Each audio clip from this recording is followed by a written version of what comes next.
गुमनाम है कोई, सुनसान है कोई, किसको खबर कौन है, अनजान है कोई।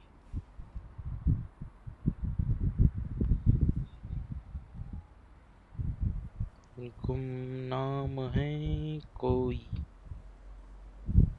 किसको खबर कौन है ये, अनजान है कोई।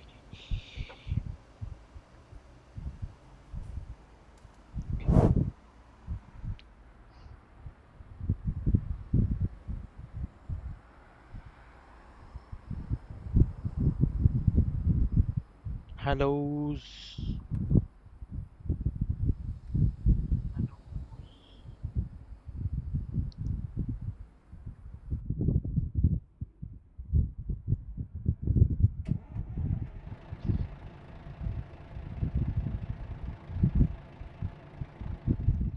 हम तुमसे चाहते हैं आँखों में बातें। न्यूज़ सुनते हैं न्यूज़। तो आज हम लोग खेलने वाले हैं welcome to the stream. Good afternoon to all. क्या हाल चाल है सबके? I hope everyone is doing well. Firstly, the psychology of speaking to someone and feeling judged, we think is a key factor. So would you like extra fry? Would you like to go large? I think there's definitely a large proportion of people who may feel judged in those instances and may say no. There's the fact that you've got more time to look. You can see the product, you can see what's in it, you can see other products linked to it, and also that upsell as well. Would you like to add this? Would you like to do that? क्या हाल चाल है सबके? And you're not being judged. Hope everyone is doing well. तो आज हम लोग खेलने वाले हैं अमेरिकन ट्रक सिमुलेटर। यूरो वाला तो खेल के बहुत दिन हो गए, खेलते खेलते थक चुके हैं। तो आज हम अमेरिकन ट्रक सिमुलेटर खेलने वाले हैं। So let's go. तो ये देखो ट्रक, अंदर से दिखा देता हूँ। ये देखो ट्रक बाहर से थोड़ी सी अच्छा सा दिख रहा है ना, थोड़ा बढ़िया लग रहा है। ठीक है, तो हम अब चलते हैं।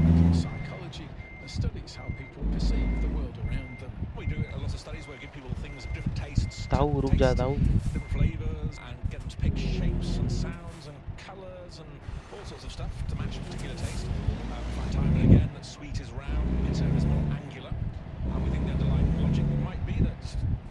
आगे चलते हैं, आगे से कार को लेंगे।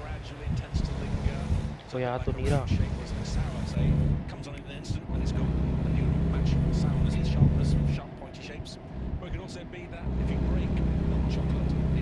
आगे से जाएंगे। हटा ले भाई, हटा ले।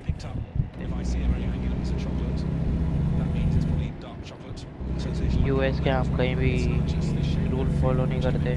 चलो थोड़ा शिद्दत से चला लेंगे यहाँ पे।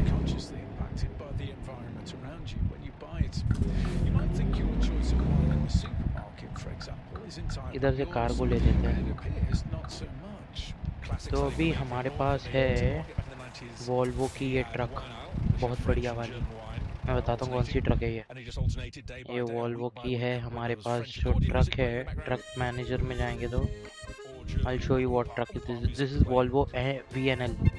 ठीक है, इसको ज़्यादा मैं चलाया नहीं हूँ, अभी मैं सैन डिएगो में हूँ। तो अब हम कार को लेते हैं। लंबा ट्रैवल करेंगे। रोड रोलर ले लेते हैं। हमको मिली है रोड रोलर वाली कार, वो उठाना flat bed.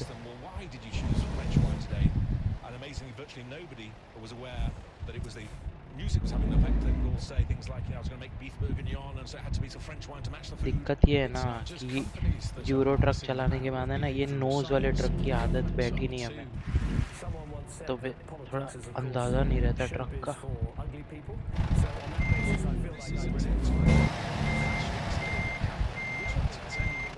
Time he was the leader of the UK Conservative Party, within months would be Prime Minister. His speech was called The Next Age of Government, and he's clearly ये बोल रहा है कि ये enthralled by how trailer लगा government देगा। could use the ideas of क्या ये behavioral ट्रेलर लगा science. देगा? Let me just give you one example that I think is incredibly simple बहुत and I बढ़िया। love. We want to get people to be more energy efficient. This is a simple एक minute piece भाई, of behavioral मैं जरा economics. अपना The best iPad way को to get adjust कर someone लूँ। to cut their electricity bill is to show them their own spending, to show them what their neighbours are spending, and then show what an energy conscious neighbour is spending. That sort of behavioral economics can transform people's behaviour in a way that all the bullying and all the information तो अब from a हम government cannot possibly चलाएंगे achieve. ये So that is basically now recording. Okay. This is Cass Truck. Sunstein. Now, you might not know his name, but you may well have been influenced by him, even without realising.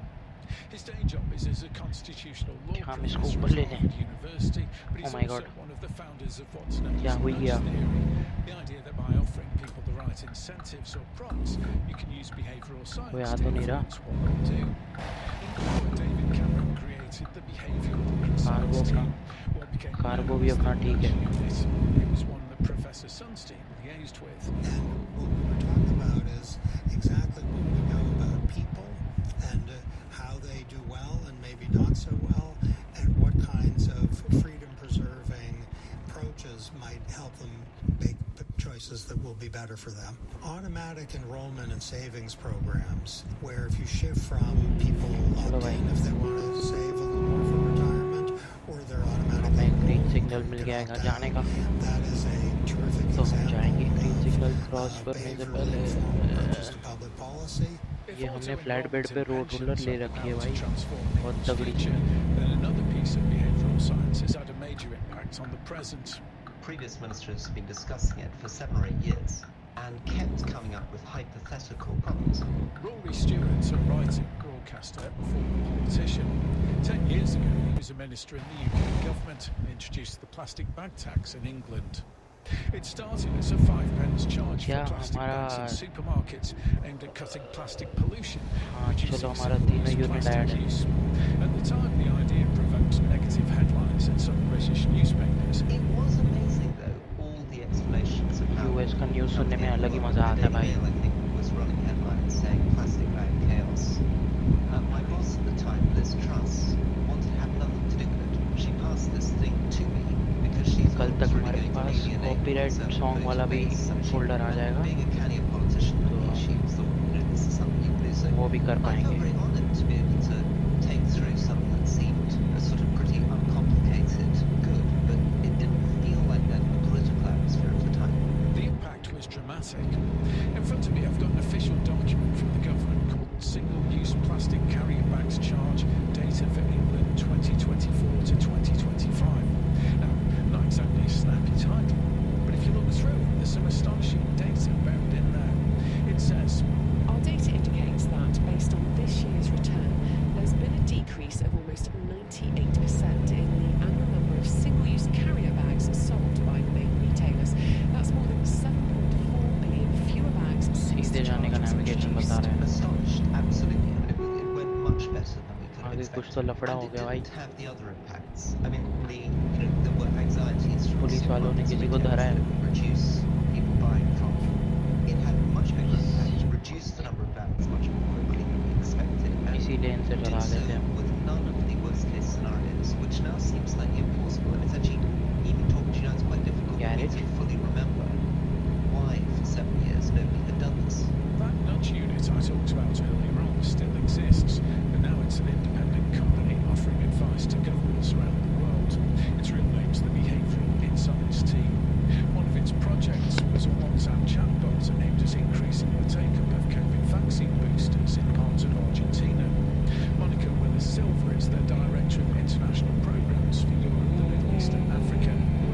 जो भी stream पे join कर रहा है, make sure to like the stream, subscribe the channel. बहुत सारे games खेलते हैं, सिर्फ अकेले नहीं खेलते, दोस्तों के साथ भी खेलते हैं और खूब मजा करते हैं। अकेले खेलने में तो बोर होता है, बट दोस्तों के साथ खेलने में मजा ज़रूर आता है। They ultimately tried 3 versions of the bot. One version was just implementation intentions, getting people to plan.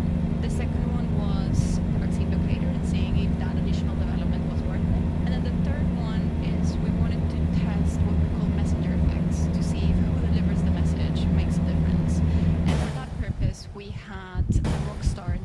Argentina called La Mosca work with us to develop a song. So it's a song that is really well known in Argentina as Muchachos. And then he did a version for us for vaccines to get people to vaccinate again. So that last bit of the song is saying we're gonna vaccinate again, which is essentially making a reference to we're gonna win the World Cup again. So if you talk to anyone in Argentina, हमारा speed कितना है? Take up वो quadruple. 144 kmph. It went from 0.35% to 1.44%. Nevertheless, that was seen as a success. ज़्यादा ही speed में आ गए हम Behavioral science has even made its way into TV drama. This is the original Tunisian TV comedy drama SATA, which means slowly. It's set in restaurants and the dramas that go on in and around the family who run it. It was the fourth most watched show in the country when it aired. But its inspiration came not from a TV production company, but the United Nations World Food Programme. The show aimed to encourage people to eat family dinners together as a way of improving people's अबे eating यार जब habits मैं and indicator reducing they bread रखा हूँ तो waste. क्यों ठोका भाई मेरे को? हाँ? नहीं एक सेकेंड पीछे क्या जा रहा है? जब मैंने इंडिकेटर दे रखा है तो ये किस चीज़ के लिए दिया है? मैं मोड़ रहा हूँ ना भाई, देखो क्या मस्ती है भाई, Takwa क्या Khalifi is from the United Nations World Food Programme in Tunisia. We needed something really creative and really different भाई to सीधे जाना था, जाऊँ ना? to think outside of the box. So this is why we tried this project or this TV series with Ogilvy Paris in order to impact people and develop something creative where people they can see themselves in. It relates to their reality. It relates to their everyday things and so on. So maybe we can make an impact on food waste and reduce this. And exactly that's what happened. The UN says following its broadcast, a third of families reported eating together more, and there was a 22% drop in bread consumption.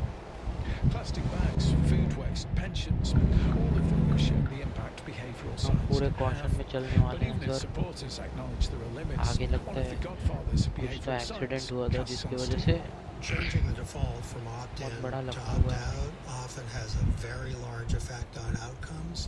So that's kind of a prize winner. Educative भाई or मतलब ये क्या graphics है भाई? or वो truck informational कितना दूर खड़ा है मेरे से? interventions typically have a smaller impact, but across a large population, if you get the percentage of people who are, let's say, eating healthy up a little bit, cheating then है that यार, can ये mean simple C a बात है, certain number of cheating है. people don't die. वो truck कितना दूर And खड़ा है मेरे से? it's not, going to transform humanity, but hooray for that. And when it comes to government, behavioural science can also run up against the hard realities of politics. Straight चलते हैं भाई. Behind England's plastic bag tax. I mean, so my next thing is I tried to do it on क्या हमारी truck this Volvo की first बहुत अच्छी दिख रही है. and also जी, reachable colour back combination my बहुत box. अच्छा So है. after the success of plastic bag tax, I came out and in reply to a statement house comments, I said I was दरम not दरम looking दम दम dum. and this was the Dum, moment which dum, dum, I dum. got called by Liz Truss at Dum, number dum, 10 dum, and dum, everyone dum. said enough already, stop, दम दम. shut up, don't continue down this track. I can only speculate that it's one of two things. Number one, they must have come under pressure from some manufacturers, probably cups. And the second thing I think is this sense that they didn't want me as a 95 kmph पार कर चुके हैं हम. At the same time, the latest figures from the UK government highlighting by the Environmental and Green Planning बहुत Control बढ़िया. show sales of plastic bags कतई speed में है, increased last कतई year, स्पीड में also भाई. way down from before the plastic bag tax. Governments, the United Nations, companies, they're all using behavioural United science to try and Nations. change what we do. It's probably helped shape your choices and decisions in ways you might not previously have even been aware. But hopefully this cancer through behavioural science has helped lift the curtain just a little bit and made you think about what you do and what might really be influencing those choices.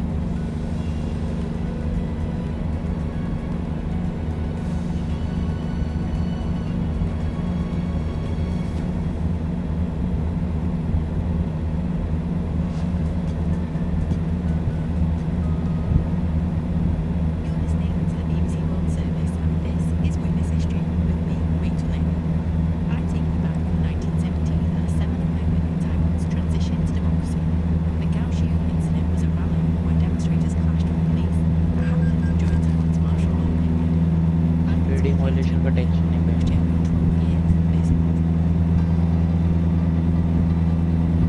It's the 10th of December 1979. Kaohsiung, Taiwan's second largest city. Yaojiu is 53 working on kmph this magazine, OMG. a publication which opposes the We are going at a lot of speed. Chinese Nationalist Political Party. ये भाई ये Human Rights Day, and the magazine GTA 5 वाला map है पूरा। democracy.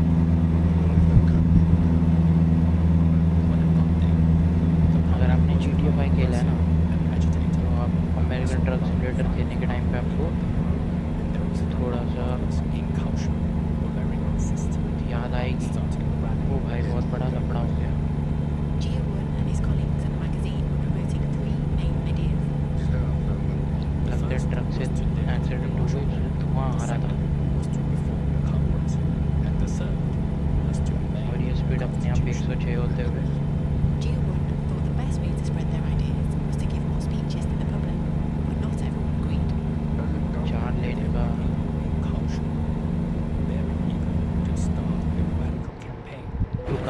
रुका भाई।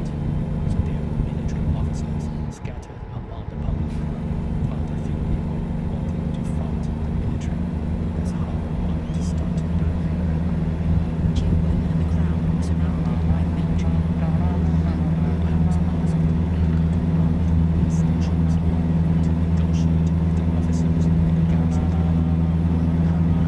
As Taiwan's secret police had wide-ranging powers to arrest anyone deemed to be critical of government policy. Invading dispersal of the public. I said that was impossible. That we could only disperse the public after delivering the speech for 1 hour. The military started firing tear gas to try to disperse the people. I hugged them and told the public to leave the scene. And that was the moment the conflict began. In the end, the public was dispersed. No severe damage was done. There were some people hurt. तुम लोग को इतना जगह मिलता है, तुम लोग main highway पे क्यों ठोकते हो बे? और तुमको पुलिस को एक चोर को एक ही जगह पकड़ने की जगह मिलती है, हाईवे, मेन हाईवे।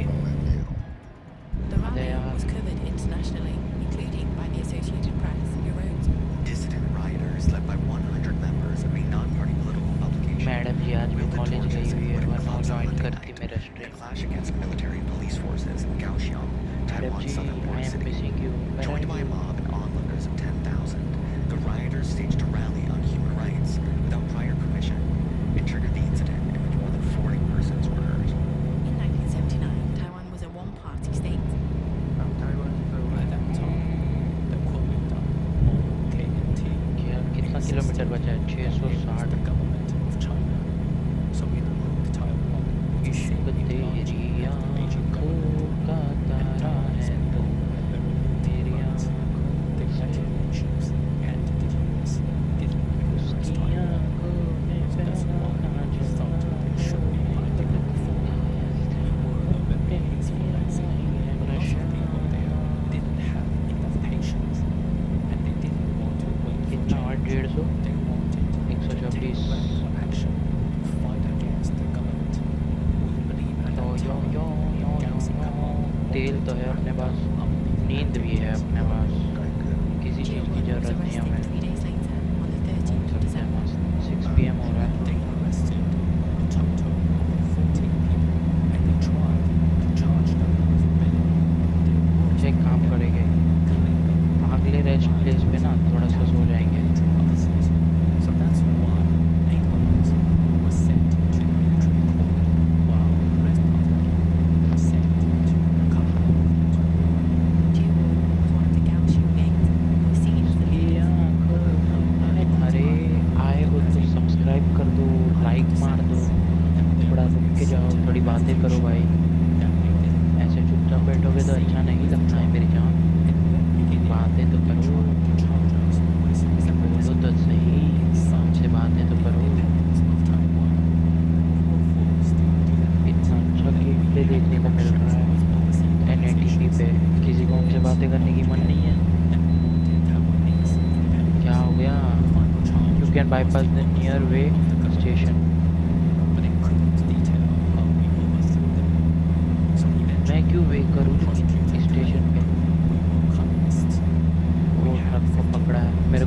का चालान काटेगा।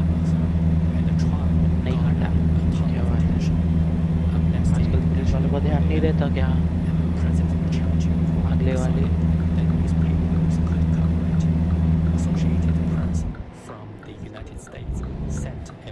यहाँ रुक जाते हैं थोड़ा। total of 60 people, including the public and journalists, attended the trial.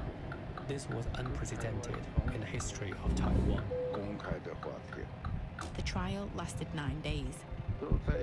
No one was sentenced थोड़ा to death, आराम even कर though लेते back हैं। then in Taiwan, you could get the death penalty for sedition. I was sentenced for 12 years. Jiawon served 7 years थोड़े in light prison. On कर लेते Xu हैं। Mingde received a life sentence, while the other 6 received jail sentences between 10 and 14 years. In December of 1980, at the end of the trial, there was an election of Congress members. My wife was elected to the National Assembly. Most of those who were involved in the Formosa incident were elected as members. And I've heard that President Chiang Ching-kuo was very भाई इसका surprised. Night mode तो He बहुत didn't ज़्यादा ही अच्छा है। गाड़ी आ रही क्या? नहीं आ रही। In 1987, martial Let's law go. was lifted. After 4 decades of nationalist rule, a form of democracy is coming to Taiwan. Martial law, passed in 1949, was lifted 2 weeks ago. Dissidents have been released from jail, and Taiwan's first armed opposition can raise its voice in public to criticize policies of the ruling Kuomintang. कला वाली को Bihari Radhe Shyam Tiwari He became the chairman of कर the भी खारी। Democratic Progressive Party, or DPP. He went on to become a member कहाँ of the पहुँचे हम? legislative Franco Taiwan's parliament. Franco. The other 7 members of the Kaohsiung 8 also all went into politics.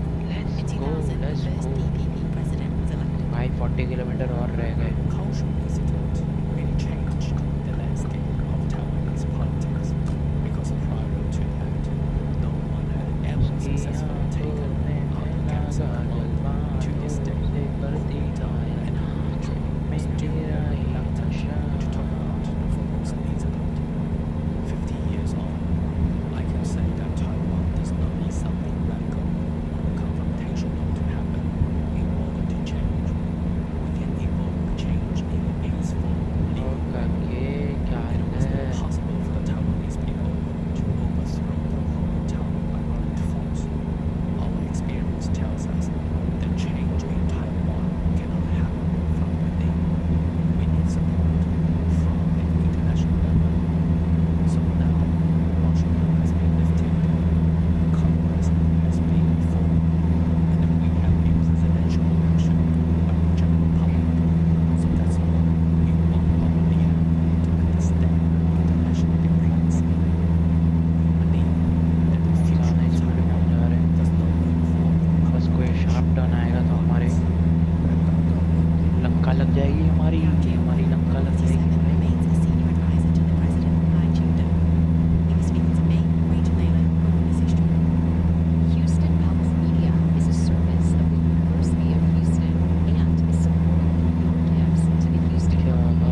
Subscribe कर देना, make sure to like and subscribe.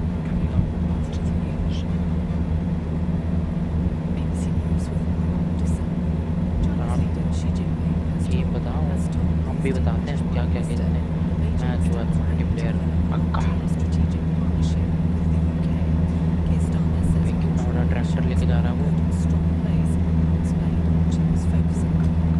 I was acting out national interest, and they're putting question for years. How does this accelerate delivery? सुबह होने वाली है, सुबह। Most important thing to the vast majority of people is the cost of living, so they will have access to business opportunities, seizing those opportunities, which then gets reflected in benefits it sees in jobs, in price reductions, really matter. Keir Starmer said he also raised human rights issues with the Chinese leader. Wicket in Beijing has the details. The Chinese expect these Western leaders to bring up the issue of human rights, and they push back every time. It's almost like stepping on a nerve. It's an irritant to officials here. What they tell countries is they should stop interfering when it comes to Chinese domestic affairs.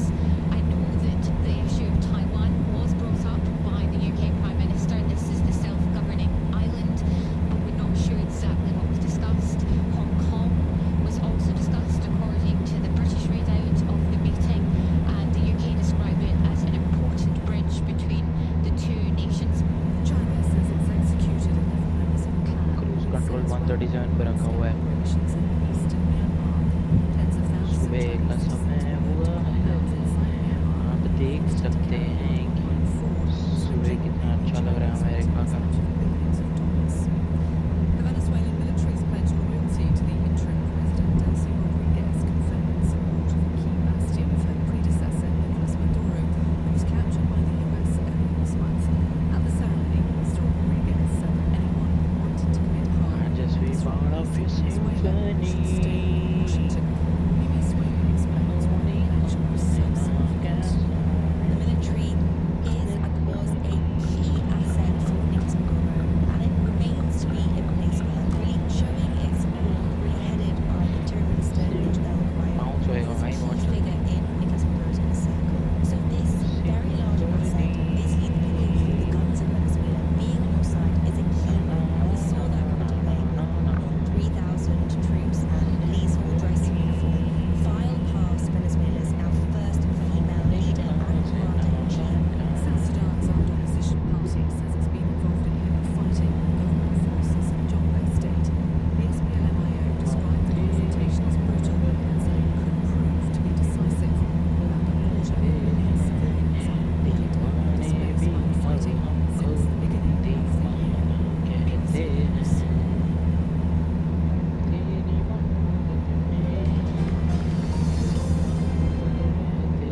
This is Asian View from NHK World Japan. I'm Raju Hara. North Korea's state-run TV has confirmed its forces had successfully tested the launch of large-caliber rockets. Japan's government condemned the latest weapons test. The state-run TV reported on Wednesday 4 of the weapons hit a target in waters about 360 kilometers from the launch site the day before.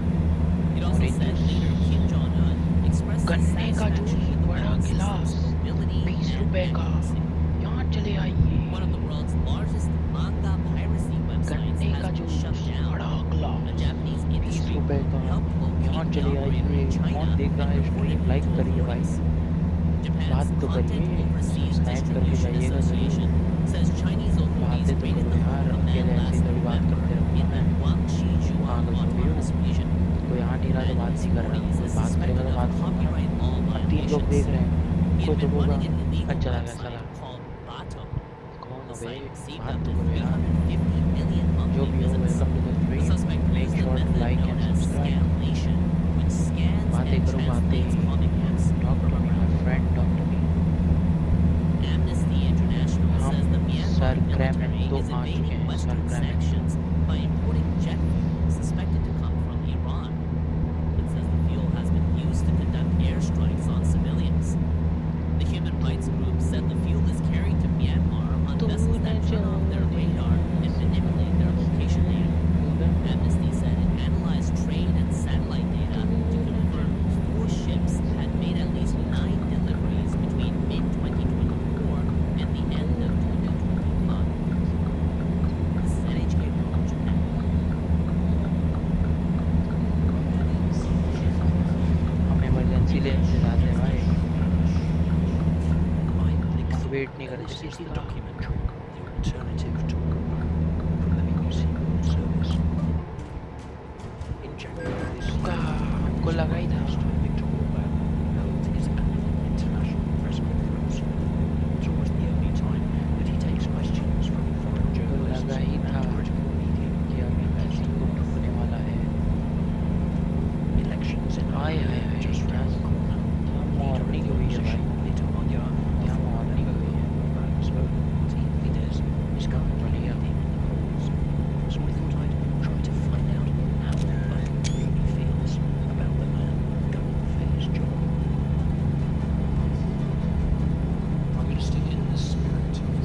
कर रहे हैं ना, Fidesz won yet another right में ही रखते हैं। victory. अभी turn लेने की बारी है ना। Described as स्ट्रीम लैग कर रहा है क्या? एक बार स्ट्रीम को ना, अरे But कौन in the 4 ठोका रही? years since then, the economy has faltered and discontent in Hungary has grown. With less than 3 भाई months इसको to भी the नीचे election, जाना है poll भाई। after poll suggests that Peter Magyar has convinced a significant part of the population that Orban's 16th year in power तू मोड़ could ले also पहले। be his last. I am Peter Magyar, 44 years old, the leader of the TISA party, the main opposition party. मोड़ ले ना, क्या कर रहा है?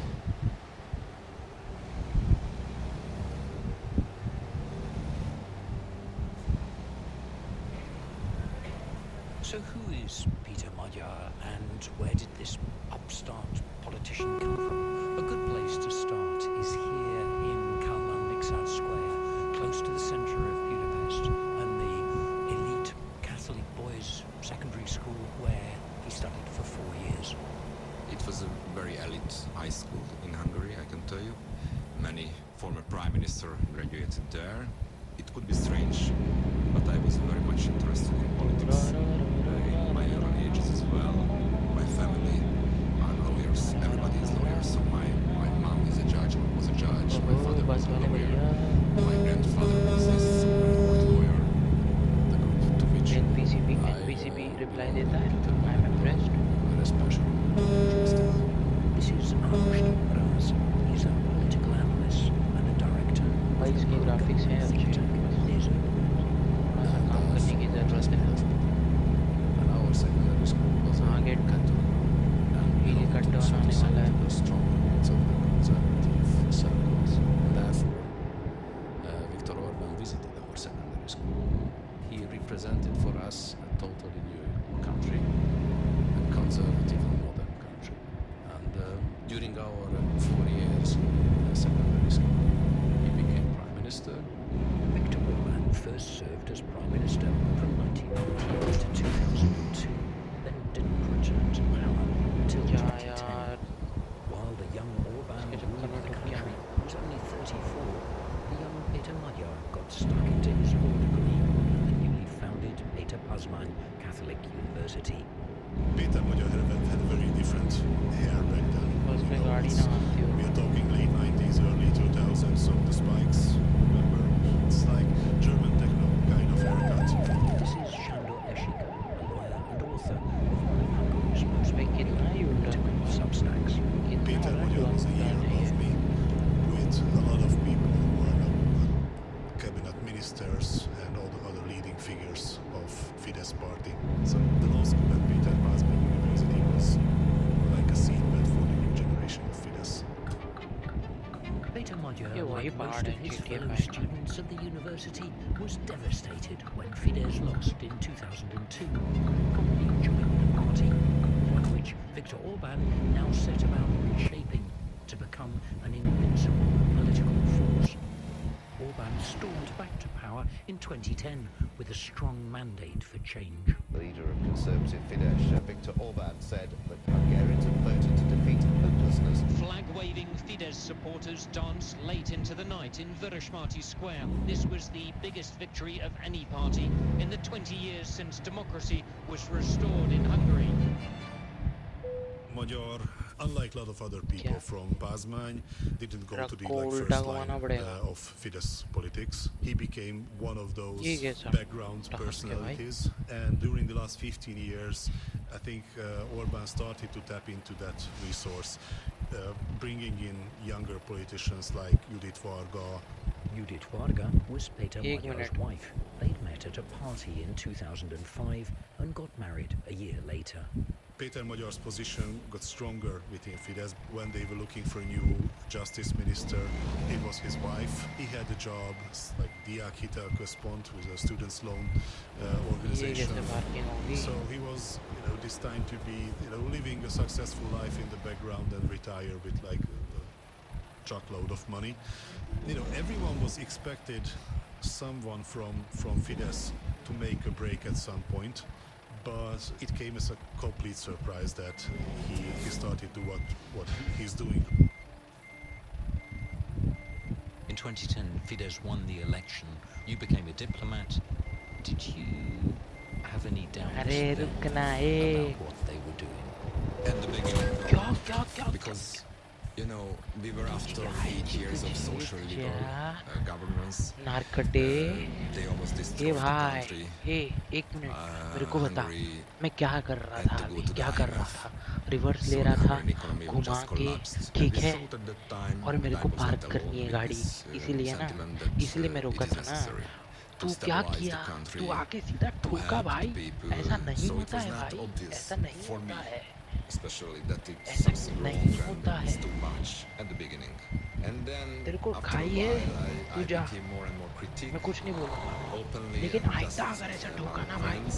आइंदा Could तो you देख लेना मेरे से बुरा कोई नहीं होगा Your most important doubt or वो disillusion कैसा शिद्दत was से a रुका है वो moment, गाड़ी वाला one कितना moment शिद्दत से that रुका है survived. तेरे को No, रुकने में several कोई moments. दिक्कत It है was a long way. But I can tell you that the Fidesz we see today is very, very different. Fidesz I अरे joined अजीब in हालत है भाई 2002. But I was always told by the politicians that it is necessary to hold the position and to keep the power. So, okay, I accepted it for a time. But of course the turning point was in 2024. Jó estét kívánok, köszöntöm nézőinket, szervusztok! Mozgalmas heten és In February 2024, a scandal broke. The president of Hungary, Katalin Novak, had granted a pardon to a man who'd helped cover up the sexual abuse of children in one of Hungary's state-run children's homes. The pardon had been countersigned by the Minister of Justice, Judith Varga, Magyar's wife. On the 10th of February, Novak and Varga resigned. In a party dominated by men, to see two of its leading women fall like skittles was a shock for everyone. By then, Peter Magyar and Judith Varga were freshly divorced. When they forced to abdicate Judith Varga, mother of his children, and even if it's an ex-wife, what I heard was that it was like the last drop. Magyar posted on Facebook. He wrote, "I do not want to be part of a system in which the real people in charge hide behind women's skirts." The following day, he appeared on Partizan, a popular left-leaning Hungarian political YouTube channel, and explosively criticized Fidesz, accusing them of cronyism and corruption. Szervusz Péter, köszönöm szépen, hogy elfogadtad a meghívásunkat. Jó estét, szervusz. Take us back to that moment. Did you know what you were going to say or not say?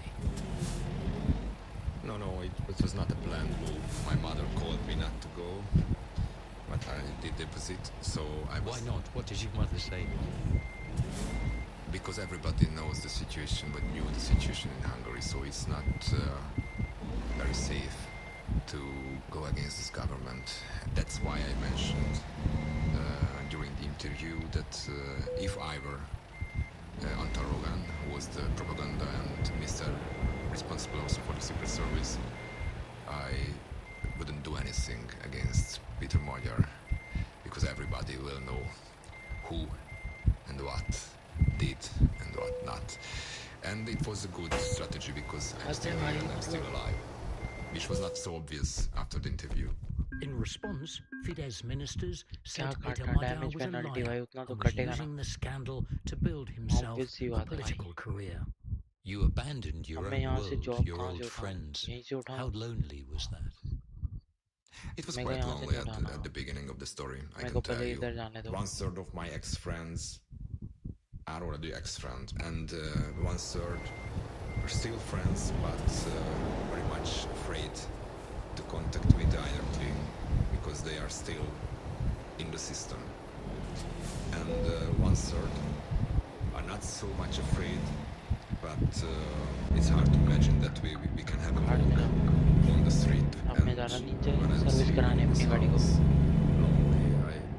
ये पप्पू ने जो मेरे को ठोका है ना भाई literally मैं बोल रहा हूँ मतलब सिंपल सी बात है कि मैं गाड़ी रिपेयर कराने आया मतलब मैं गाड़ी पार्क कर रहा हूँ यार सिंपल सी बात है गाड़ी पार्क कर रहा हूँ reverse So first I saw him in the interview versus कोई तरीका नहीं होता ना भाई गाड़ी चलाने का अभी कोई बात कर रहा है तो जाके से ठोक क्या लगेगा तो ये पप्पू है ना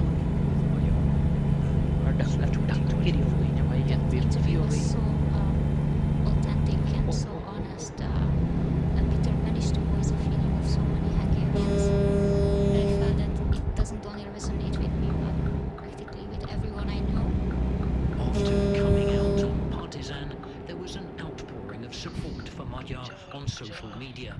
It soon evolved into feet on the street in the real world. I remember when we held this huge demonstration. भाई ये nose की I had आदत a नहीं है long हमें. speech, as always, and I just decided in the middle of the speech that I will inform the public that we will go around the country. So after this demonstration, we will have a country tour. This friend called me actually someone needs to help Peter because he will start traveling the country. Would I be interested? I say, let's meet. And then we decide, we met, and then मैंने ठोका the तेरे को campaign मेरी गलती है started. भाई. So ये there was cheese no मैं much मान. talk. We just we went with the flow. लेकिन भीड़ बुक ने मेरे साथ किया उसका क्या करूँ? Fidesz चलती ट्रक so मार के Tissa ठोक रहा है expected to enter hostile territory. Nobody knew at that time whether there will be any positive feeling in the countryside for an opposition politicians, and I was very much worried. I remember for the first time we visited Békés County. It was the first scene of the country tour, and I was called by my colleague that, look, you wouldn't believe it, but there are around 1,000 people besides the I customers. seriously don't know how to By the drive this spring, nose वाला Magyar had truck. decided to इसका turn अंदाजा his कैसे movement लेते into हैं a भगवान जाने. party. As there was no time before the June elections to the European Parliament, he took over a dormant political party, Tissa. It was so spontaneous. Like we made the decisions from one day to the other. We never had to identify days. जहाँ भी June the 9th. Results are beginning to arrive in this year's European elections. I was quite pessimistic. I'm always a bit pessimistic about results. Really? Yes. तेरे चक्कर में मैं डर गया. Would have been happy with चक्कर में मैं डर 4 गया. seats. When we saw like 7 seats, like everyone screamed, this is unbelievable. It's something that no one would expect it. Tissa's share of the vote was 29%, second only to repair Fidesz करवाते हैं अभी और क्या. We sensed that Repair हो something गया. is changing on the tour. We Configurator. sensed that थोड़ा the paint country is went moving change कर and दो भाई. changing. And in my mind, it was clear immediately that this is a turning point. And at that time, I felt that we will be able to defeat them for the next general election. It was clear for me. 2 years on, the 2026 election campaign is now in full swing. Most polls put Tissa 8 to 12 points ahead, but Fidesz are fighting back hard. Their campaign often targets Peter, portraying him as unfit for office and literally as a psychopath. These arguments animate the Fidesz faithful. But for undecided voters, there's also the idea that Magyar is an opportunist seizing on a moment of political instability out of ambition, not principle. The Fidesz Congress in mid-January brimmed over with enthusiasm and the expectation of victory. Top Fidesz woman Alexandra Sentkidai told the crowd, "We need the kind of leader who doesn't just react to events, but thinks ahead and is actually one step ahead of them all." Later, a Fidesz minister and former friend of Peter Magyar, Gergely Gulyás, spoke to the assembly, saying that Hungarians' choice at the ballot box was between a prime minister who represents the national interest with every breath he takes, or one who first betrays his family, then betrays his country as an agent of Brussels. Back in Budapest, I wanted to speak to Christa Bordish, a writer and documentary filmmaker who runs an education charity supporting children from Hungary's large and largely impoverished rural minority. She advises Tissa on social policy and is standing as a candidate in the April election.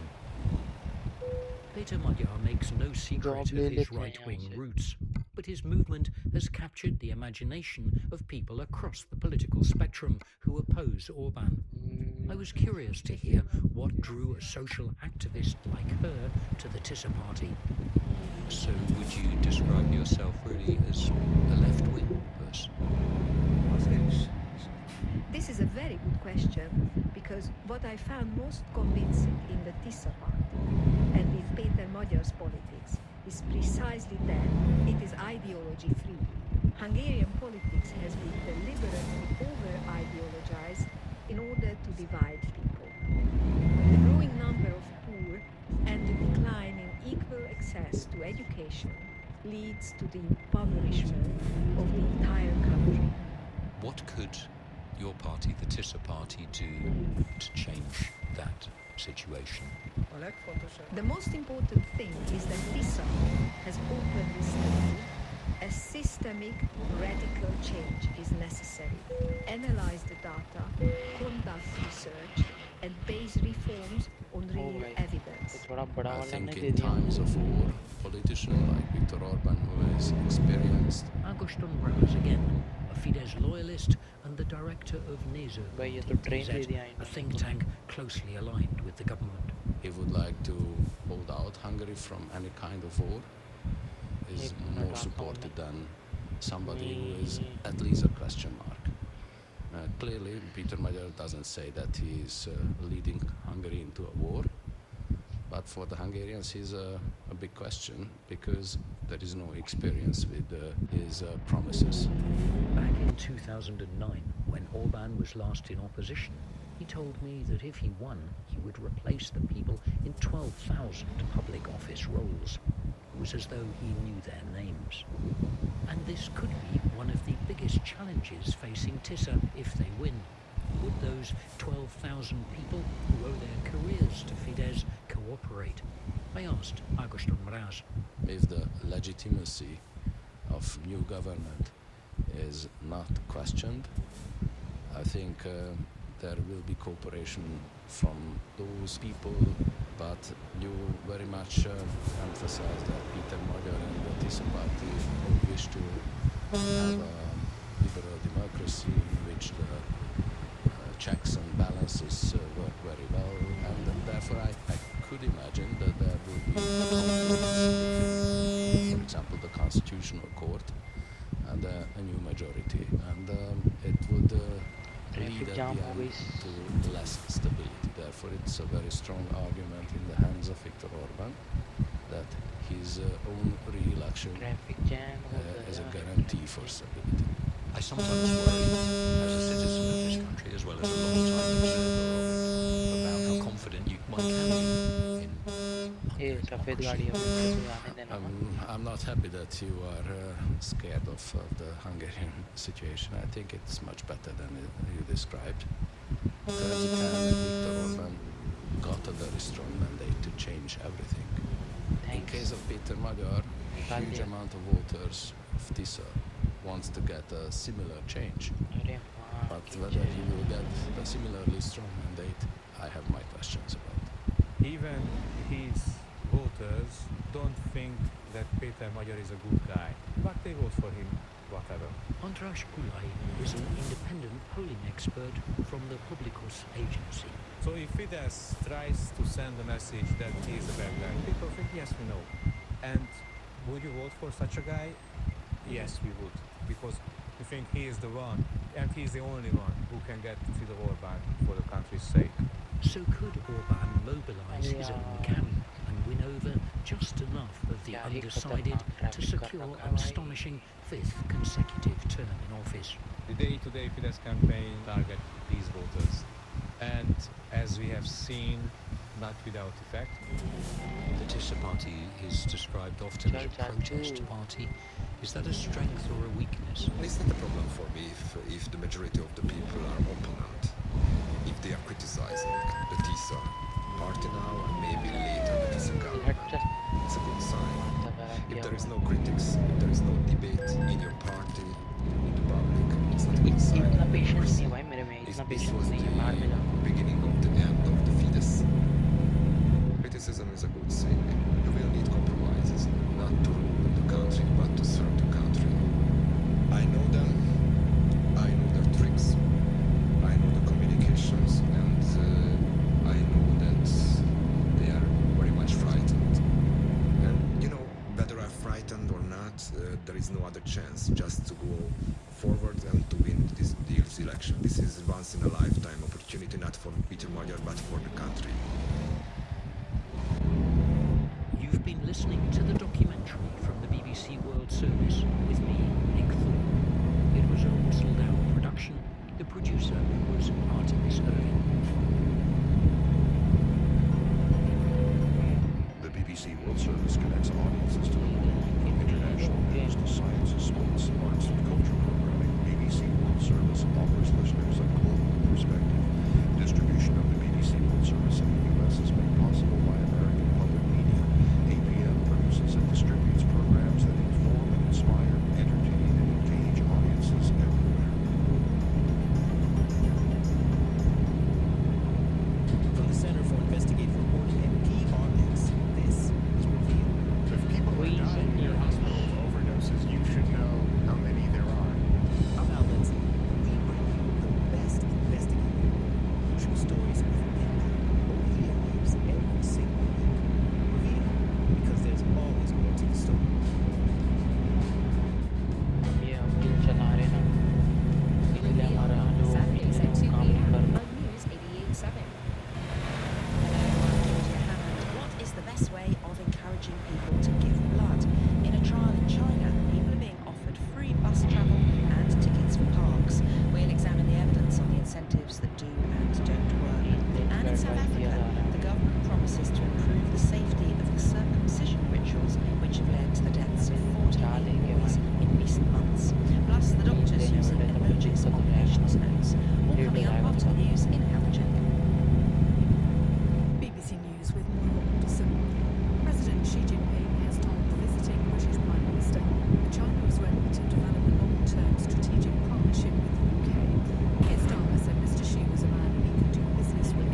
He said he made progress on risky tariffs and visa-free travel. Also was the case of the jailed Hong Kong media tycoon Jimmy Lai. ये गाड़ी वाला मेरे में सटा China says it's executed 11 members of a clan that ran online scam operations in Myanmar, claiming citizens were lured to compounds and forced to carry out online fraud. Turkey has said it will offer to mediate between Washington and Iran when the Iranian foreign minister visits on Friday. Turkey has made clear it opposes threatened US military action against its neighbour. Ethiopian Airlines has cancelled flights from Addis Ababa to several airports in the northern Tigray region. There are fears of renewed conflict between the federal government and the Tigray People's Liberation Front. South Sudan's armed opposition party says it's been involved in open fighting with government forces in Jonglei State. It described the confrontation as brutal. The Russian oil company Lukoil has agreed to sell most of its foreign assets to an American private equity firm, the Carlyle Group. Lukoil was sanctioned by the US last year. Scientists from Britain and South Korea have set up camp on the Thwaites Glacier in Antarctica. They'll drill through the ice to measure ocean temperatures and currents. The data will help them assess the impact on sea levels as the vast glacier melts. The Confederation of African Football has imposed big fines on Morocco and Senegal for the chaotic scenes that marked the final of the African Cup of Nations. Several players in Senegal's coach were also banned for a number of matches. Morocco's bid to have Senegal's victory annulled was turned down. That's the latest world news from the BBC. Hello and welcome to Health Check from the BBC.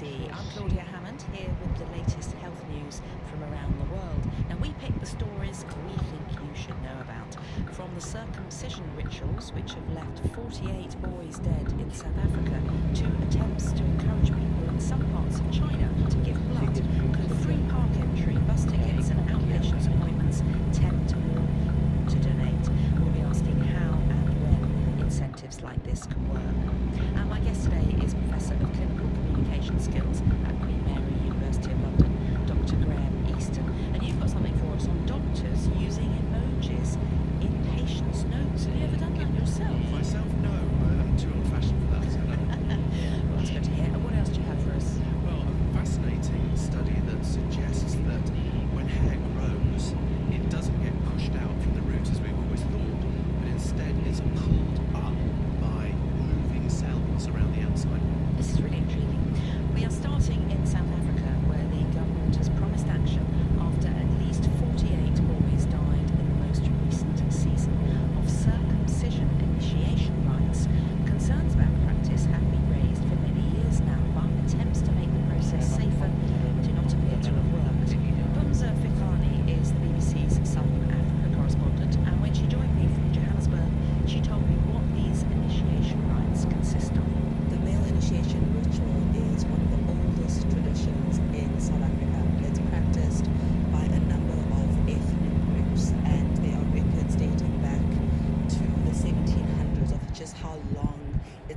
passed down from generation to generation across various parts of South Africa. And usually it's young men, teenagers, who take part in this ritual, and it's a time where they leave their family homes and go to secluded areas, usually a mountainside or mountains, sometimes a remote, just open field where thatched roofs are set up. And in that time, they are trained around the values of what it is to be a man, how to look after a household.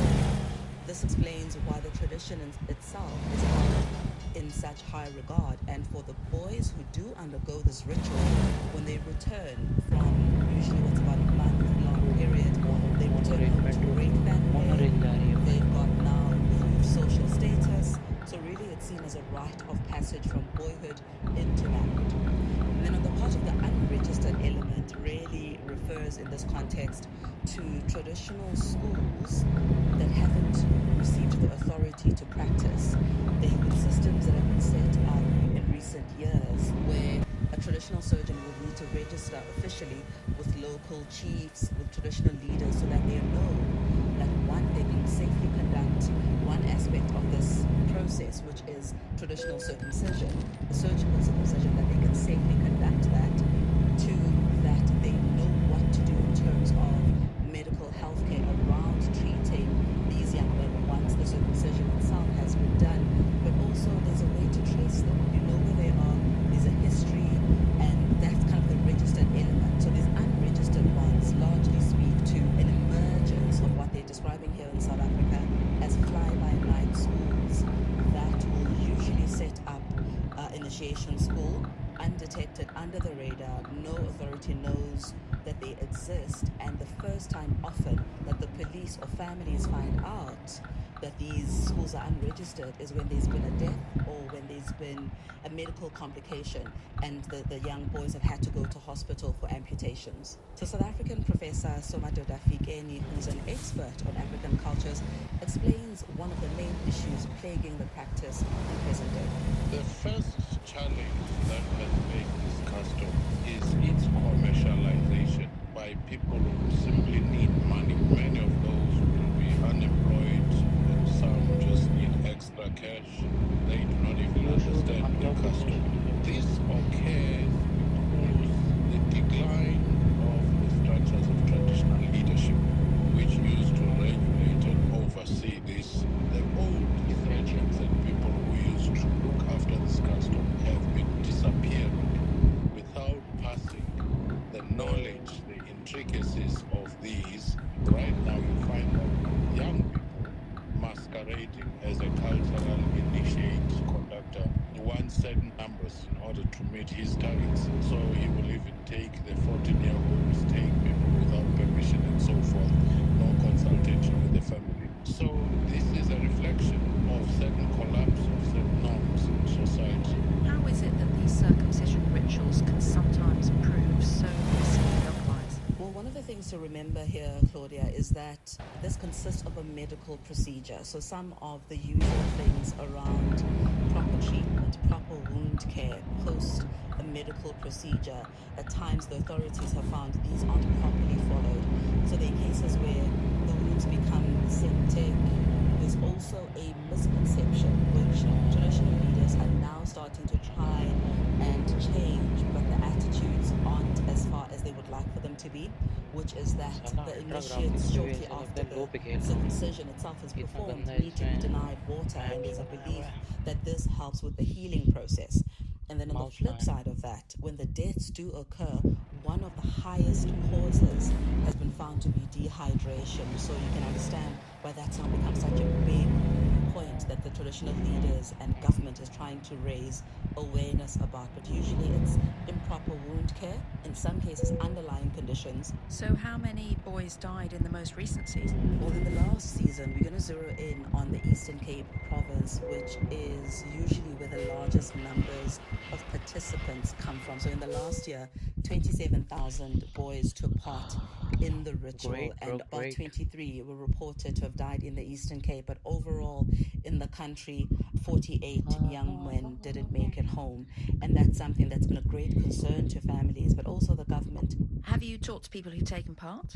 I've been able to speak to people on both sides of the spectrum. I've participated in homecoming ceremonies, which are, again, a time of great celebration where hundreds upon hundreds of people will attend. And I've unfortunately also spoken to families where there's been an imputation, and participants themselves where young men have gone in with great hope, looking forward to coming home and celebrating, and something went terribly wrong and they had to be rushed to hospital and had to be amputated as a way of trying to stop the infection from proceeding. I remember one boy in particular that I'd met in the Eastern Cape a few years ago who spoke mostly about the emotional scars that he carries around what has happened, that nothing could have prepared him for this. Because it's such a tightly held practice, there's very little that's said about the few times where things could go wrong. And so he was learning for the first time.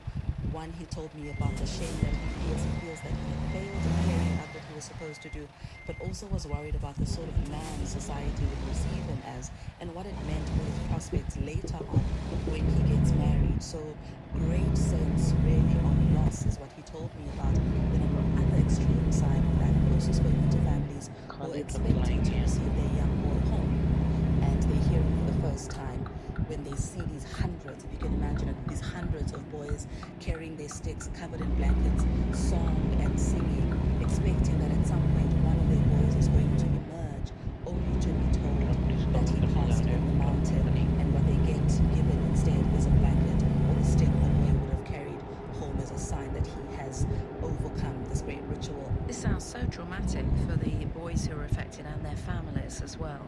And I know there have been previous attempts to make these rituals safer, but what's been the response from the South African government now? Well, the South African government, what I've seen most recently is that the biggest shift that I can speak to is they've now set up regulation firstly, regulation around how the industry should run. So the regulation that now also includes a national framework, so not just the provinces deciding individually how the custom should be carried out, the age limit, the health precautions that should be taken, but overall a legislation that will govern how all schools across the country should work, but also what to do with people who don't adhere to this. Velenkosi Hlabisa, who is the National Minister of Cooperative Governance and Cultural Affairs, explains this. The whole of last year, there was an extensive engagement with the traditional leaders from their majesties, customary initiation committees. What we have done in March. Make sure to like and subscribe to the channel, bro. Thanks for joining. We have Adik to talk to something. Talk to me. That's why I'm saying this will be accompanied by law enforcement. Once we have concluded that there are 600 initiation schools, there shall be no talk to me. outside 600 initiation schools. लोग आ तो रहे लेकिन बातें नहीं कर रहे. Customary initiation in winter. बातें करो भाई. समझ तो नहीं जाते बातें. Should not bond to ensure such. Now, Pumza, you've been reporting on these circumcision rituals for more than 15 years now. Does what you've seen change in that time give you cause for optimism that things will improve in the future? I think one of the biggest changes I've seen, I'd say, are changing attitudes towards medical circumcisions. I remember maybe 10 or 15 years ago where even suggesting a medical circumcision, which is so not going to a secluded area, going into a hospital, having the surgical circumcision done there, and then having a traditional ceremony on the back end of that being proposed as an alternative to try and ensure safety. I've seen more families starting to speak openly about that and looking at finding ways where they can balance tradition with modern healthcare. One of the biggest shifts I've seen is the involvement of women. Again, it's a tradition that is steeped in patriarchy, it's steeped in privacy, and it's something that's largely, for the decades and centuries, been handled by men in the family. So there's starting to be more involvement now, either through traditional leaders or head women are being appointed in traditional leadership, taking a more central role in how these conversations can be had in a way that continues to respect culture, but also recognizes some of the challenges that have cropped up in the practice and some of the people that are trying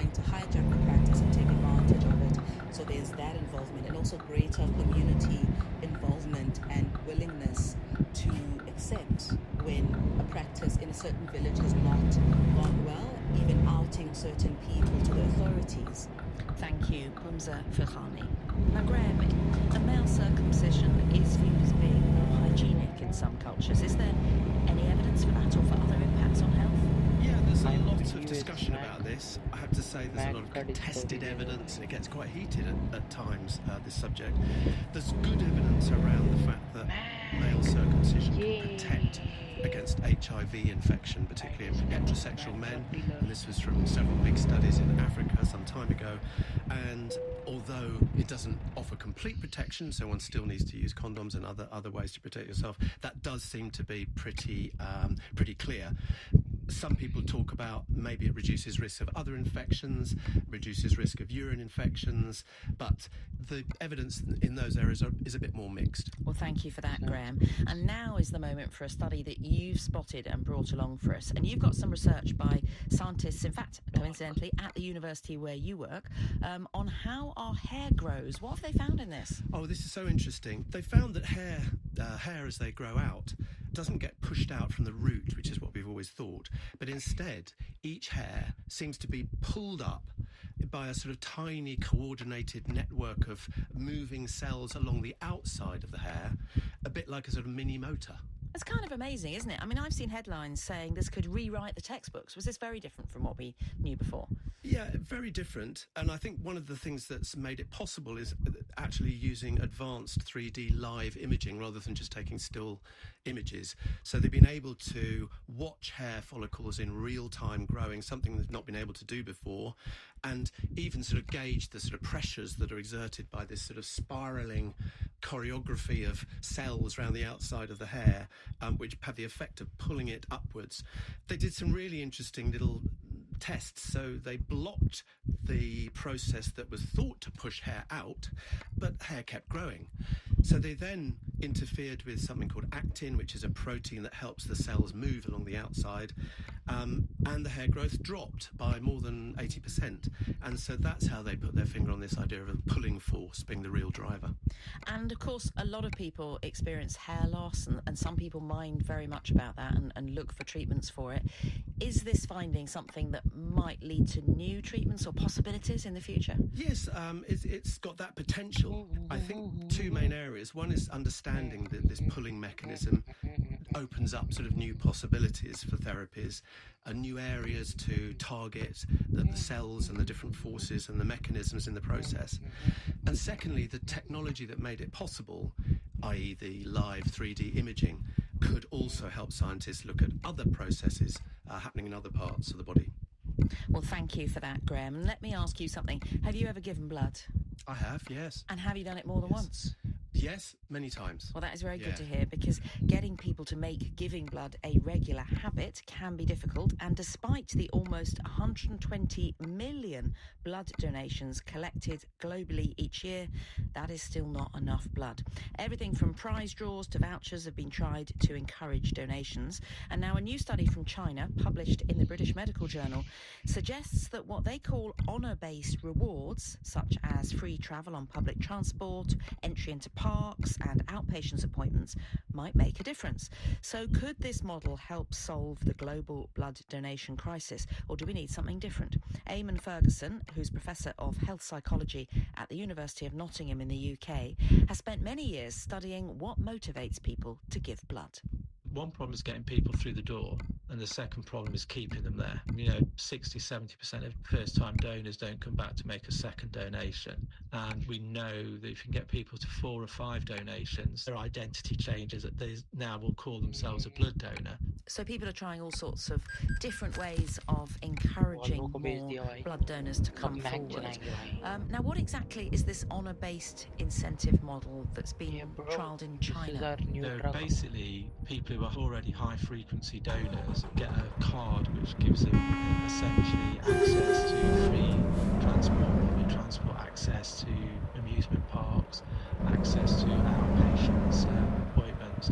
So it's, I suppose, honour in the sense they're getting access to sort of public resources that other people don't either have less access to or have to pay for.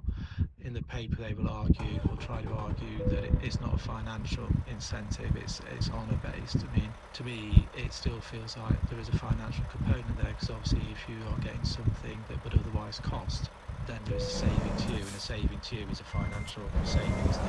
They show that it leads to an increase in donor frequency, but again, one of the issues is it's only being applied to people who are very high frequency donors already. So I say the major concern is recruiting new donors and recruiting young donors. So there's no indication from this paper whether this sort of process, one, would work with recruitment of new people from younger generations. So I think quite interesting, there are a number of limitations in this study as well. So what else have different countries?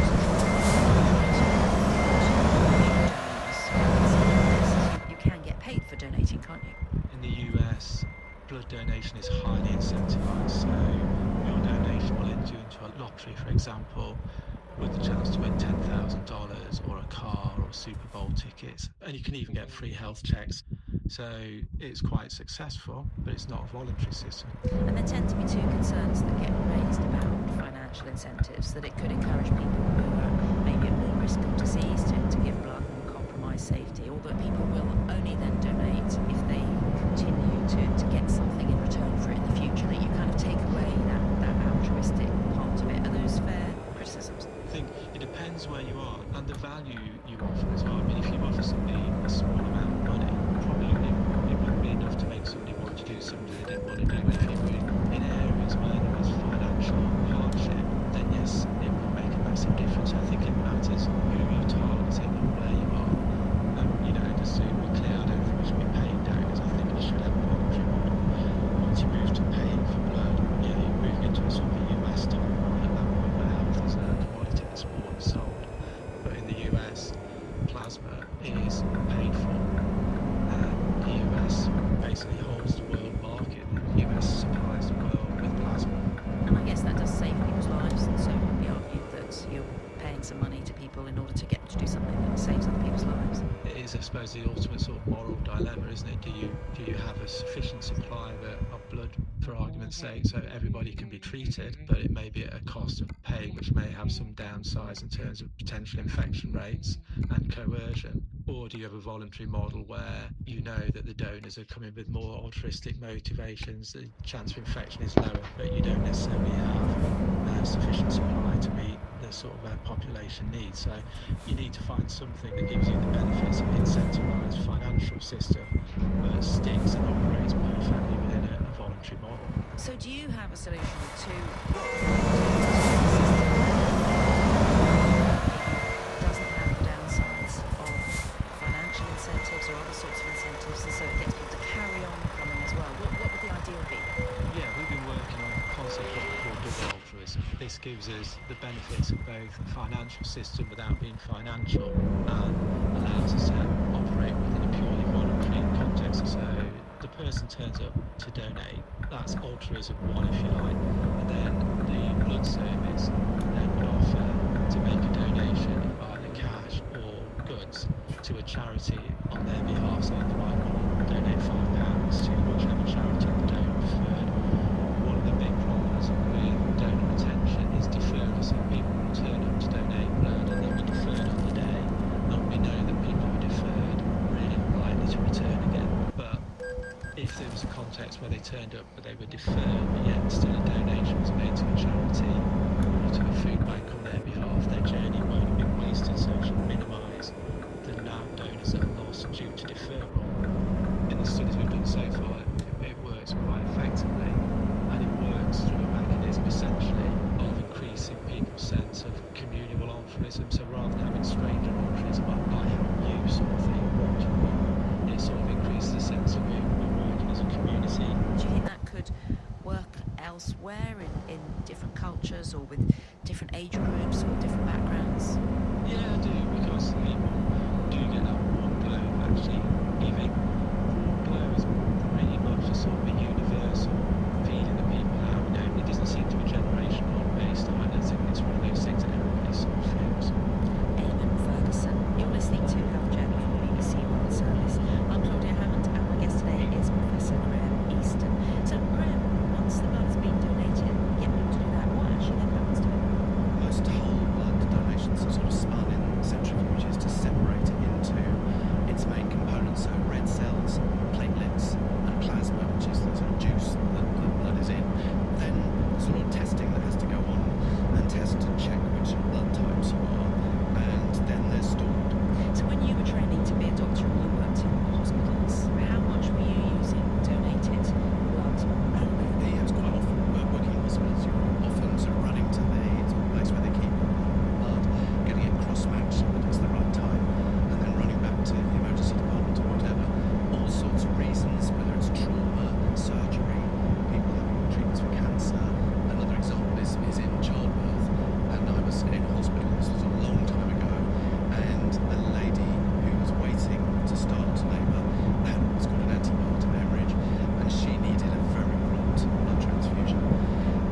there's one more study I want to ask you about before we go. It's from the US, and it's on doctors using emojis in their patients' notes. I mean, I didn't even know that was a thing, did you? I didn't. I've never done it myself. I use them quite a lot in communicating with friends or family, more light-hearted, but in notes, my feeling is these are professional documents, often legal.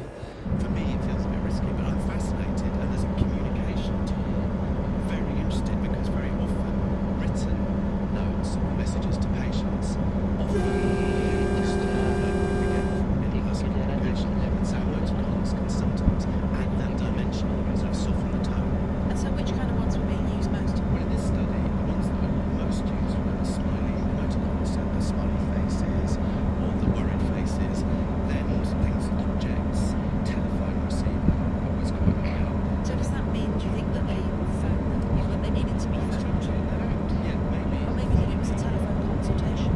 This is the trouble, isn't it? So we're illustrating the problem. Exactly. It could mean different things. Oh, here comes my telephone number. It's a kind of code. Hospital was another one, but And the calendar. how you tell that was a hospital. And a calendar again. Maybe that means you made an appointment, or you need to make an appointment. I've got the paper here, and when I looked through it, I thought it was what I was to about. One was a maple leaf. What does that mean? I've no idea. Is they like maple syrup? Could be. And a winking face. Why would a doctor be putting a winking face in? Because I mean that could mean all sorts of things. This is my issue with it. It's fine when you're talking to friends and where that, if it's misunderstood, it is often not the end of the world. But you might be using irony or sarcasm, that sort of thing, in which case that helps to clarify that this, what I've just written, is in that tone. But in notes to patients or a record, a legal record of a consultation, for example, I wouldn't want to be using things like irony or things that were liable to be misinterpreted. So my worry with these is that there's a huge scope for misinterpretation between age groups. So what I might think of representing one thing, someone who's 15 or 20 might not. Equally different systems, so different operating system or a different messaging service might use a slightly different image. So they're not for you. I think we've gathered. They may have their place. I was quite excited about them originally, but I'm afraid definitely there needs to be clear guidance. Yes, there needs to be a clear code. Yeah, a bit like a dictionary. Yeah. Well, thank you so much, Graham Easton, for joining us for Health Check today from Queen Mary University of London. And thanks to the producers Hannah Robbins, Jonathan Blackwell and Anna Sharalambu. Our studio engineers today were Searle Whitney and Sarah Hockley. Do contact us with your health questions at healthcheck@bbc.co.uk. I'm Claudia Hammond, and in the next episode of Health Check, why do some people find that hoarding their belongings can become a disorder that takes over their lives? Bye for now. Houston Public Media, in partnership with Texas Southern University, brings to you The Vibe. R&B, hip-hop, and neo-soul. Music that resonates with all ages. The Vibe. So भाई 88.7. ये वाली video चलते पहले ship देखी Could run into a little bit of patchy fog this morning, then sunshine, 60s, ship देखी थी ship देखी in the 30s, low 50s for Friday with a light freeze Friday night, and then that's going to stay chilly Saturday with sunshine, high near 40, freezing again, mid-20s in this area, so of course going to be colder to the north and west. ये भाई Usual इसको in कहते हैं sunshine, ship 51 entry with the high for Sunday, back in the 60s for Monday. We're sitting right now 33 Conroe, 39 here, U of H. It's KUHF Houston, News, 88.7, the service of the University of Houston. Get up,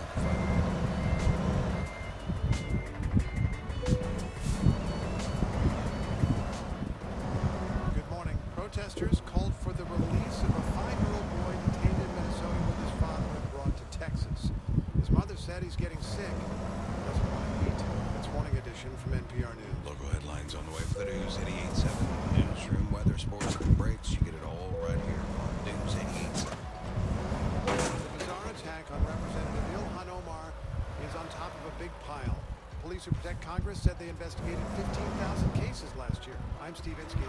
And I'm Layla Falda, and that's up 50% from the year before. Also, President Trump wants the Federal Reserve to keep cutting interest friends, rates, it आज did की stream not. यहीं पे Fed start Chair करते हैं। Jerome Powell हमने says बहुत चला every दिया आज advanced economy has ये decided not to let American simulator. politicians control American simulator rates. के It's स्ट्रीम के Thursday, साथ वापस से January लौटेंगे 29th. On this day in दोबारा। जो भी 1936, the बात किए Baseball उनको Hall thank of you so Fame much, added its जिन्होंने first-class लाइक किया evening उनको दिल से Ty Cobb, Babe धन्यवाद। Ruth, and मिलेंगे कल the news is next. शाम को फिर Live euro from truck NPR simulator News in की स्ट्रीम पे Washington, या I'm फिर Cora रात को कर Coleman. सकते हैं President एक बार Trump's call of orders duty का। on Tom एक Homan बार is पूछ लेता scheduled हूँ to मैं hold a अपने news क्लैन वालों से, conference this morning in अगर वो क्लैन Minnesota. वॉर्स खेलने वाले Trump हैं has तो मैं रात talked को of कॉल ऑफ ड्यूटी की de-escalating स्ट्रीम tension करता in हूँ the state 1 after घंटे के federal लिए, agents एक shot डेढ़ and घंटे के killed लिए, 2 ठीक है protesters ना? in till Minneapolis. Then But take local care, bye residents bye, say they're not see you seeing guys, evidence of any love changes. You all, Federal agents are still take confronting care, activists. sayonara, Radhe Here's Radhe. Sergio Martinez Beltran. He's there. According to the Department of Homeland Security, 2 of the federal agents involved in the killing of Alex Preddy have been placed on administrative leave, something the department says is standard protocol.